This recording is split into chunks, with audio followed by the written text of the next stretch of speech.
شروع کرتے ہیں آج کی کہانی. یوں نبھ رہی ہے اپنی غم زندگی کے ساتھ، نبھتی ہے جیسے اجنبی کی اجنبی کے ساتھ. میں ہیر، اپنے بابا کی لاڈلی بیٹی، گھر کی رونق مگر دوستوں میں خاموش تباہ، نرم دلی اور حساسیت کا پیکر. اتنی سنگ دلی سے راحت سے دشواری کی انتہا تک کا سفر طے کر کے بھی زندہ رہوں گی میں نہیں جانتی تھی. میں نے ان دنوں کو بھی خود پر بیتتے دیکھا جن کا کبھی گمان ہی نہیں کیا تھا. ان لمحوں کی زد میں بھی سانس لیا میں نے جن کو سوچنے سے ہی روح کانپ جاتی تھی. ان راہوں کو چھوڑا جن کے راہی کبھی بھٹک نہیں سکتے. ان بند دروازوں پہ دستک دی جن کے کھلنے کی امید تو تھی مگر کبھی کھل نہ سکے. نہ راستوں نے ساتھ دیا، نہ منزلوں نے انتظار کیا. میں کیا لکھوں اپنی زندگی پر؟ میرے ساتھ تو امیدوں نے بھی دغا کیا. 6 سال پہلے بابا نے مجھے میری خوشی کے لیے جاب کرنے کی اجازت دی.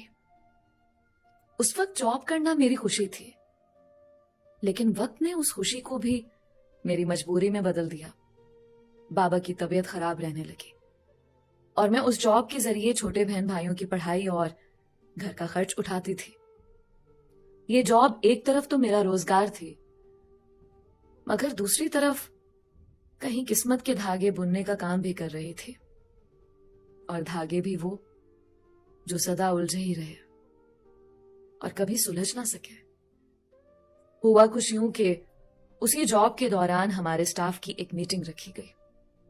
میری بہن میرے ساتھ تھی اور میں معمول کی طرح یہاں پر وقت پر موجود اپنی دوست کو کال پہ وقت پر آنے پر کوس رہی تھی. میں اسے ہنستے ہوئے باتیں کر رہی تھی اور راستہ سمجھا رہی تھی. میرے بالوں کی لٹیں ہوا میں اڑتے ہوئے چہرے پر آ رہی تھی اور میں ایک ہاتھ میں موبائل پکڑے ہوئے دوسرے ہاتھ سے بال سمیٹتے ہوئے اپنے ارد گرد سے بے خبر ہو کر اس بات سے ناآشنا تھی کہ کوئی مسلسل مجھے دیکھ رہا ہے اور میری جانب دیکھتے ہوئے اپنے دوست کو یہ الفاظ بھی کہہ چکا ہے کہ بس یہ چاند سا مکھڑا چاہیے. اس میٹنگ کے دوران سب نے اپنا تعارف کروایا اور ایک دوسرے کے بارے میں جانا. تب کسی نے میرے بارے میں جانا اور میں نے جانا کہ یہاں ہمارے علاقے کا نوجوان چودھری بھی موجود ہے جس کا نام تھا چودھری زارون. نام سننے میں بھی اچھا لگا تھا، لیکن تب تک میرا نام سے کوئی کام نہیں تھا، اس لیے میں نے اس پر زیادہ توجہ نہ دی. خیر میٹنگ ختم ہوئی اور میری بہن نے کسی کام کے سلسلے میں چودھری زارون سے بات کی. اس نے کہا آپ میرا کارڈ رکھ لیں، مجھ سے رابطہ کیجیے گا، آپ کا کام ہو جائے گا. اگلے دن میں نے ہی اس نمبر پر رابطہ کیا. 2-3 دن کام کے سلسلے میں بات ہوتی رہی، لیکن میں نہیں جانتی تھی وہ زارون ہے اور زارون بھی سمجھا تھا کہ میری بہن بات کر رہی ہے. کام کے بعد ذرا بات چیت بڑھی، کھل کے تعارف ہوا تو ہم دونوں نے جانا کہ اصل میں ہم وہی ہیں جن کی کہانی قسمت لکھ چکی ہے. واقفیت بڑھی تو اس نے مجھ سے اظہار محبت کیا. میں نے انکار کر دیا. اس کے بعد 4-5 بار ہم دوبارہ کسی نہ کسی میٹنگ میں ملتے رہے. اب زارون کی میری میڈم سے بھی واقفیت ہو چکی تھی. ایک بار میں جاب پر تھی اور مجھے بلایا گیا کہ کوئی آپ سے ملنے آیا ہے. میں گئی. بے دھیانی میں آفس کا دروازہ کھولا اور سامنے زارون کو بیٹھا دیکھ کر ٹھٹک گئی. انہوں نے میم سے بھی اس بارے میں بات کر رکھی تھی. وہ جانتی تھیں کہ میں زارون کی محبت کا انکار کر چکی ہوں. میم کے ہمارے ساتھ بھی خاندانی تعلقات تھے. انہوں نے مجھے سمجھایا کہ ہیر اس سے زیادہ محبت کرنے والا انسان آپ کو کہیں نہیں ملے گا.